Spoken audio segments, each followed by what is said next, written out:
Pili A Pa'a change your teaching for Native Hawaiian students? Well, it's really taught me to be more hands-on and to bring a lot of real-world issues into the classroom. For example, with the Mauna Kea controversy, my students were really able to teach me a lot of the Hawaiian culture that I didn't already know about. How has Pili A Pa'a changed the way you view yourself as a teacher? Well, we had to videotape ourselves like live in action in the class, and I was a little bit worried about having to watch myself teach, but it really boosted my confidence. It let me know, what I was doing well and what I still needed to work on. What has Pili A Pa'a done for you and your students? Well, the time outside of the classroom really helps me to reflect on my craft and what I'm doing well and what I maybe need to work on. And then when I go back, I'm really refreshed and I'm really positive, and I can bring that into the classroom, and the students are really responsive with it. So I've noticed more engagement for sure. What can you share with others about your Pili A Pa'a experience? Something that's really cool about Pili A Pa'a is it's given me a lot of time to think about metacognition, or thinking about thinking, so I can put myself in the shoes of a student and see how they might be perceiving the class, and I think it's really important. If I can see from a student perspective, I think that can make me the best teacher that I can possibly be. Is there anything else you would like to share? I just really wanted to say thank you to this program. Pili A Pa'a is wonderful, and I think that every teacher should be able to do it because it's really very beneficial, not just for me, but also for my students. Thank you.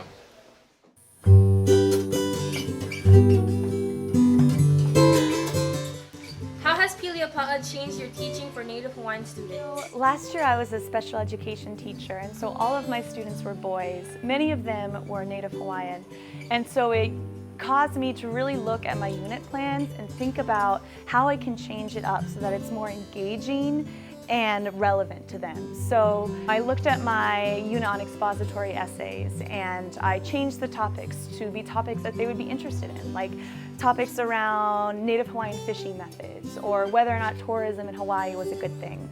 And then I also integrated instructional strategies that I think they would find more engaging. How has Pili A Pa'a changed the way you view yourself as a teacher? Pili A Pa'a has changed the way that I really think about culturally relevant teaching. I think, coming to Hawaii, you think, oh, I gotta make everything about Hawaii, or I gotta make everything about Native Hawaiians. But that's not what culturally relevant teaching is. It's also about, connecting things to life in Kohala, connecting things to football, to fishing, to hunting.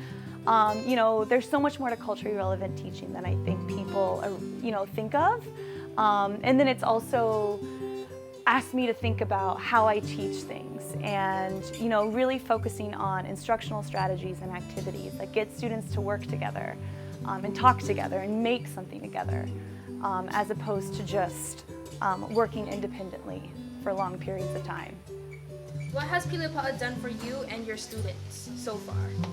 Pili A Pa'a has really given me pause to think about the way that I'm teaching things. So now, even after I've done, my unit plan and 2 cycles of Pili A Pa'a, now whenever I'm having a lesson or a unit, I just think to myself, am I using examples or activities or writing prompts that are relevant and interesting to students? Am I doing instructional strategies that's going to engage them? If not, I can pull from the bag of tips and tricks that I learned at Pili A Pa'a and throw them into my current lesson plans or my current unit plans. What can you share about your experience at Pili A Pa'a?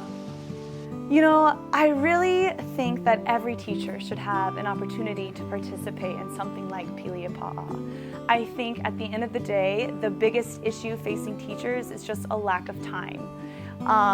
We are so busy with so many things in the day that it's so much easier to just stick to the status quo, stick to the same bag of tricks, not because we don't care, because we don't want to engage our students, but because we don't have time to do anything new or try anything new or come up with anything new. So it's just giving me pause to really think about my teaching and think about ways that I can improve it for the specific students that I have that year.